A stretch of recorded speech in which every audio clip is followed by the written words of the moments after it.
Preno si Pangulong Bongbong Marcos sa birada sa mga kandidato ni dating Pangulong Rodrigo Duterte. Ang mga pambato raw ng administrasyon walang kaugnayan sa tukhang at hindi tuta ng China. Nasa frontline ng balitang yan, si Marian Enriquez. Wala sa kanila ang may bahid ng dugo dahil sa tukhang. Maaanghang ang mga banat ni Pangulong Bongbong Marcos sa kick-off campaign rally kahapon ng Alyansa para sa Bagong Pilipinas.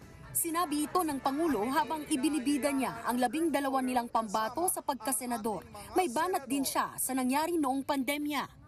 Wala sa kanilang kasabwat sa pagbulsa ng sako-sakong pera pinagsamantalaan ang krisis ng pandemya.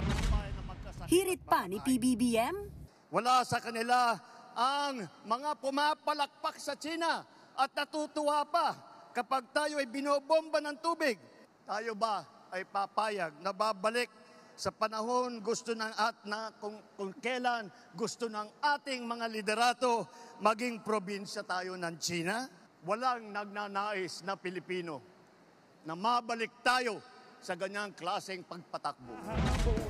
Wala rin siyang preno nang tirahin niya ang mga pogo.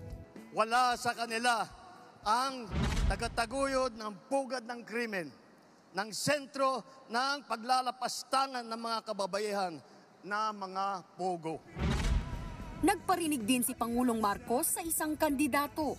Wala po sa kanila ang tilang sakristan ng isang bulaang propeta na nasasakdal dahil sa pagyurak sa ating kabataan at sa ating kababaihan. Hindi man pinangalanan ng Pangulo pero ayon sa dating Presidential Legal Counsel na si Attorney Salvador Panelo, obvious na pagpapasaring ito sa nakaraang administrasyong Duterte at mga kaalyado nito. Depensa ni Panelo, wala pang kaso akong natatandaan na ipinail ng administrasyong ito tungkol doon sa operasyon ng tukang. Ang foreign policy naman ni Presidente Duterte nung panahon niya ay may pagkaibigan sa China at dahil nga doon ay walang sigalot. Ngayon lang nagkagulo kasi naaway ng administrasyon ng China. Nagpasaring din si Panelo sa mga pambato ng Marcos administration, kabilang na sa kapatid ni PBBM na si re-electionist Senator Amy Marcos.